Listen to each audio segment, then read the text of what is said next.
Hey guys, welcome to NRL Fantasy Round 13 by Hold Sell, joined with Ryan. Yeah, hey guys, bit of a shorter one this week just due to some time constraints on our behalf, and also just because it's not actually a great week to really bring a lot of players in.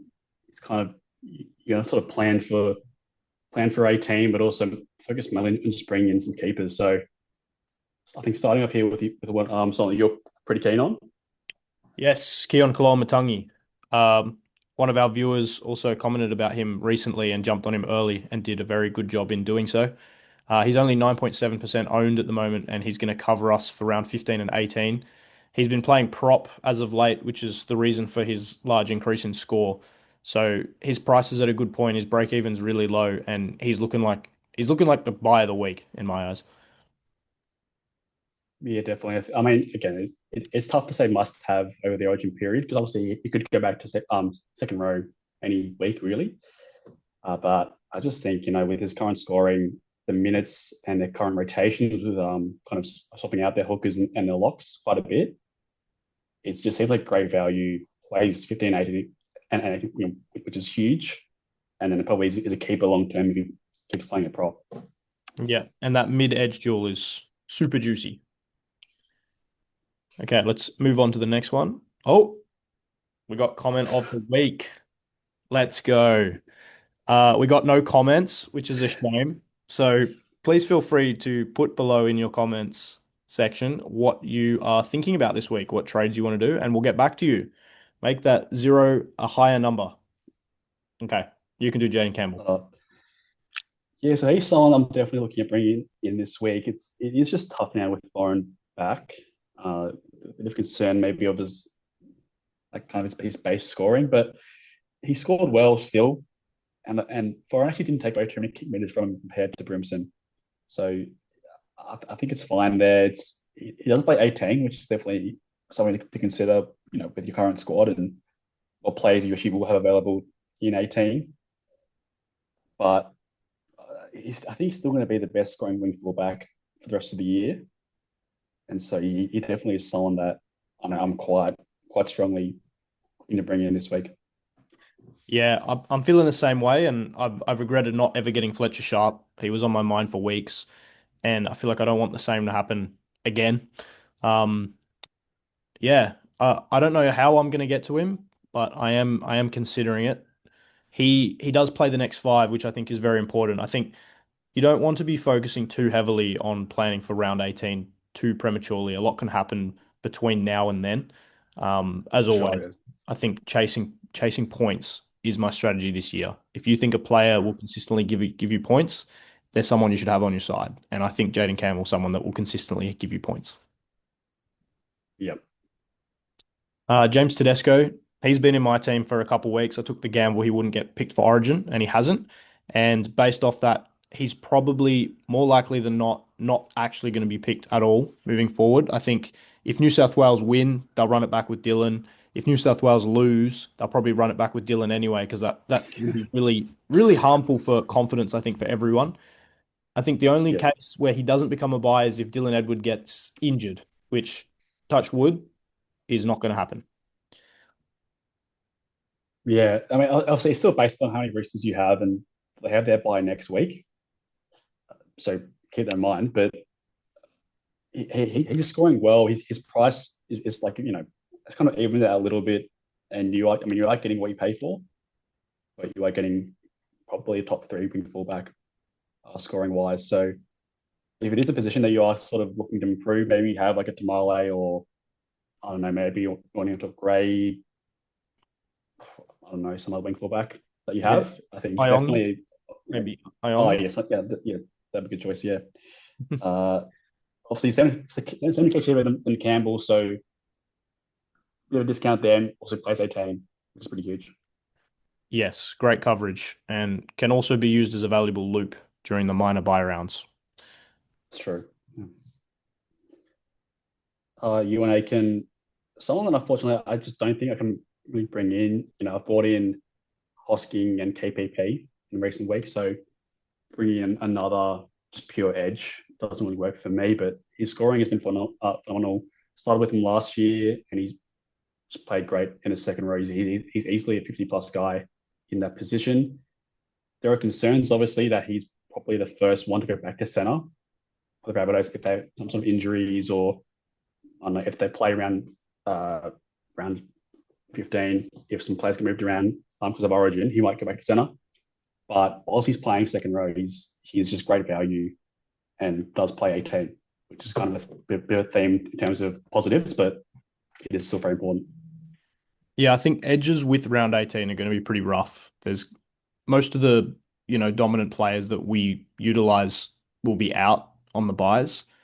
Um, I guess other than Hosking off the top of my head, maybe Preston will be back in time, Toby Couchman. But I think if you want to take a long term, if you want to plan long term, this is him and Koloamatangi are good guys for that. But as I said, it is still quite a few weeks away, but it is definitely a safe trade. And then I guess as we just mentioned, we have some next week buys just due to break evens. The first one I will touch on is Toby Couchman. He was in my team previously. He was going crazy and then bit of a setback getting injured, which hurt my side quite a bit. But like I said, he will be playing that coverage on 15 and 18. His break even is pretty high and he's coming off the bench, so he's not a buy this week. But what do you think? Yeah, he's definitely someone I've got my plans for next week if the break even sort of levels out. But even, if it's breaking of like 60 to 70, I'm still going to consider it. Yeah. Or maybe wait till 15. Depends on how my trades work. But I'm sort of lining up potential Corey Horsburgh to Couchman trade. That's sort of in my current plans. That's And clever. then for Drinkwater, obviously, it is a player that I've had for a couple of weeks now. Decided to stop scoring well. Lots of what I'm in, which is fantastic. I was backing at 75, which is higher than I thought it was, but he's proven that he can come out and score 70s pretty easily, and he's so involved in the attack, kicks goals as well. I think they're against the Tigers this week, I want to say, and so still might be wrong. But anyway, like he's such a good scorer that break even isn't as big of a deal. But depending on who you have at the moment, I wouldn't rush out to bring him in. I think Campbell's probably more of a priority in terms of long term, but he does play around 18, can score well, and so I think it's still a great buy this week, but probably next. Yeah, he does play the Tigers this week, and his break even is 75. So, I mean, it is possible that he hits that. He hit 75 in round eight, and he then also had Yeah, a 68 the week after that. But those have been his two best scores. So it's possible, but I think it's safe to wait a week and just make sure that he gets back on yeah, track, especially with Purdue shifting to 5/8. Maybe that's changing things. Couple players out for Origin, there might be injuries, but yeah, definitely on everyone's yeah. radar. We have some holds. A couple of these are also sells, which we'll touch on. I actually own all of these players, which might be a bit of bias involved. So I'll let you kick us off with Rob Toyer. Yeah, I mean, if you held him last week, then obviously you're going to hold him again this week, unless there's some late mail and he doesn't back up. Then I think probably is a sell because obviously he misses next week. Also, but he's scoring well. He is scoring well. And it'd be a shame to let that break even sort of like out of your side, but ultimately though, he's probably not a hold like past round 16 anyway. So definitely want to consider selling if he doesn't back up. But right now he's old. Yeah, I'm a big fan of looping and having the ability to loop, but Toyer's not that person just due to the fact of the amount of roosters that people own. He's not going to Yeah, really be useful in that sense because you might be in a situation like me where you hardly actually have spare players at all. Um, I think I'll take his low break even and move him on next week. With Purdue, I think yeah. it makes more sense probably to sell him this week. He's one of those guys. I feel like I can't really trust his score at the moment. A lot of people just holding on based on vibes and feels that maybe he goes crazy. But I seriously, I feel like people maybe are overlooking a little bit. Like the signs to me are pointing that he's more of a sell at the moment. Yeah, and like 500k, so he's pretty good to work with as well. Hubner, I don't know what happened to his scoring the last few weeks. It's just, it's just kind of gone down to being a lower minute, but then also quite a low PPM lock. So his price is kind of just plateaued, and look, he could come out and score 45 this week, and all of a sudden he's also like a great option to keep over the bye period. So that's sort of why I've got him as a whole. But I don't know. I don't really see his price going anywhere. So you are then backing him in for his scores, which I don't know if you really do. What do you think? Yeah, I think a lot of people wanted him because he has that cover over 18 and 15. But we're that late in the game now, we should be having more dominant players in our starting sides. Uh, Yeah, I think it's safe to move sure. him on. I think it's safe to wait another week. And I feel like Tamale, I feel like most of these players really are peaking in value. Tamale also a great Yeah, cover, but I don't know that like a lot of wing fullbacks this year, the consistency is not there. Garrick, for example, is a similar boat where some weeks they go really well, some weeks they don't. Lots of Raiders piling up for a lot of players, so he's also a possible sell. And then just steaming through here on Iongi, I feel like every week I want to sell him. He gets such a low break even that it makes sense for me to wait another week. So I think yeah, out of I think I need to be holding Iongi definitely and Toya this week just because of the break evens. The rest definitely can be considered. yeah. I think with like someone like Kamale, that was a lot more interesting of a sell if you could go from him to Turbo. But obviously with Tommy out this week, then there's no point doing a trade. And then therefore I'm not sure what else can really do unless you're upgrading him to a Campbell or a Teddy. But that's obviously a lot of money to invest in. So he's probably hard this week. I think they've got some decent matchups the next two games. So yeah, I mean I'll hold for now and just kind of see how it goes. Yeah, I'm hoping for an obvious cash down to appear out of the mist to help with, Yeah, but I feel like there isn't really yeah, that'd that be cash nice. down at the moment. No, Not no, Heath Mason. We won't be buying Heath Mason. not quite. And then yeah, I guess we already touched on all this. Yeah, I got some thinking to do, but I definitely would be comfortable selling these three this week. I think Purdue might come back and bite me on the bum and get 90 points or something like always happens. But yeah, moves to be made. What are you thinking this week? Are you thinking Yeah, any trades or?